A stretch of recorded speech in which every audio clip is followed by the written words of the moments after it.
नमस्ते दोस्तों, आज हम सुनेंगे शनिवार प्रदोष व्रत कथा। अगर आपने मेरे चैनल को सब्सक्राइब नहीं किया है तो जरूर करें और बेल आइकन पर क्लिक करें। गर्ग आचार्य जी ने कहा, हे महामते, आपने शिव शंकर प्रसन्नता हेतु समस्त प्रदोष व्रत का वर्णन किया है। अब हम शनि प्रदोष विधि सुनने की इच्छा रखते हैं, सो कृपया करके सुनाइए। तब सूत जी बोलते हैं, हे ऋषि, निश्चित रूप से आपका शिव पार्वती के चरणों में अत्यंत प्रेम है। मैं आपको शनि त्रयोदशी के व्रत की विधि बताता हूँ, सो ध्यान से सुने। पुरातन कथा है कि एक निर्धन ब्राह्मण की स्त्री दरिद्रता से दुखी हो सैंडिल्य ऋषि के पास जाकर बोली, हे माँ मुनि, मैं अत्यंत दुखी हूँ, दुख निवारण का उपाय बताइए। मेरे दोनों पुत्र आपकी शरण में हैं। मेरे ज्येष्ठ पुत्र का नाम धर्म है, जो कि राजपूत है, और लघु पुत्र का नाम सुचिव्रत है। आते हम दरिद्र हैं, आप ही हमारा उद्धार कर सकते हैं। इतनी बात सुन ऋषि ने शिव प्रदोष व्रत करने के लिए कहा। तीनों प्राणी प्रदोष व्रत करने लगे। कुछ समय पश्चात प्रदोष व्रत आया। तब तीनों ने व्रत का संकल्प लिया। छोटा लड़का, जिसका नाम सुचिव्रत था, एक तालाब पर स्नान करने को गया तो उसे मार्ग में स्वर्ण कलश दंत से भरपूर मिला। उसको लेकर वह घर आया। प्रसन्न हो माता से कहा कि हे माता, ये धन मार्ग से प्राप्त हुआ है। माता ने धन देखकर शिव महिमा का वर्णन किया।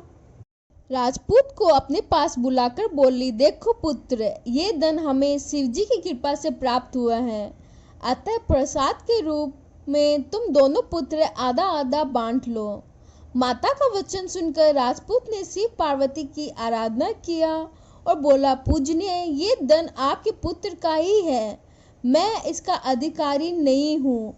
मुझे शंकर भगवान और माता पार्वती जब देंगे तब लूंगा। इतना कहकर वह राजपूत शंकर जी की पूजा में लग गया। एक दिन दोनों भाइयों का परदेश भ्रमण का विचार हुआ।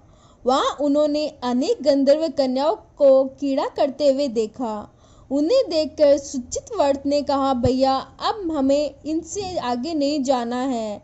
इतना कहकर सुचिव्रत उसी स्थान पर बैठ गया, परंतु राजपूत अकेले ही स्त्रियों के बीच में जा पहुंचा। वहां एक स्त्री अति सुंदर राजकुमार को देखकर मोहित हो गई और राजपूत के पास पहुंचकर कहने लगी कि हे सखियों, इस वन में समीप ही दूसरा वन है, तुम वहां जाकर देखकर आओ। मैं यहाँ बैठी हूँ, मेरे पैर में बहुत पीड़ा है। ये सुन सब सखियां दूसरे वन में चली गई। वह अकेले ही सुंदर राजकुमार की ओर देखती रही। इधर राजकुमार भी कामुक दृष्टि से निहारने लगा। युवती बोली, आप कहाँ रहते हैं? वन में कैसे पधारे? किस राजा के पुत्र है? क्या नाम है? राजकुमार बोला, मैं विदर्भ नरेश का पुत्र हूँ, आप अपना परिचय दे। युवती बोली, मैं विद्रविक नामक गंधर्व की पुत्री हूँ, मेरा नाम अंशुमती है। मैंने आपकी मन स्थिति को जान लिया है कि आप मुझ पर मोहित है।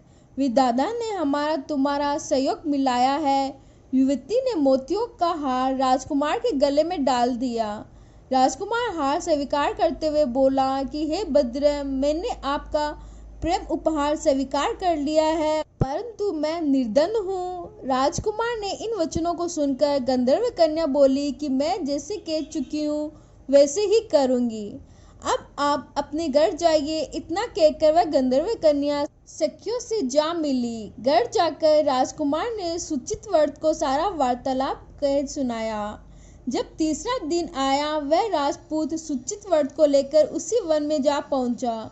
वही गंधर्व राज अपनी कन्या को लेकर आ पहुंचा। इन दोनों राजकुमार को देखकर आसन देखकर कहा कि मैं कैलाश पर गया था, वहां शंकर जी ने मुझे कहा कि धर्मगुप्त नाम का राजपूत है, जो इस समय राज्य विहीन निर्धन है, मेरा परम भक्त है। हे गंधर्वराज, तुम उसकी सहायता करो। मैं महादेव जी की आज्ञा से इस कन्या को आपके पास लाया हूँ, आप इसका निर्वहन करें। मैं आपकी सहायता कर आपको राजगद्दी पर बिठा दूंगा। इस प्रकार गंधर्वराज ने कन्या का विधिवत विवाह कर दिया। विशेष धन और सुंदर गंधर्व कन्या को पाकर राजपूत अति प्रसन्न हुआ। भगवत कृपा से वह समय उपरांत अपने शत्रुओं को दमन करके राज्य को सुख भोगने लगा। ओम नमः शिवाय। बोलो हर हर महादेव।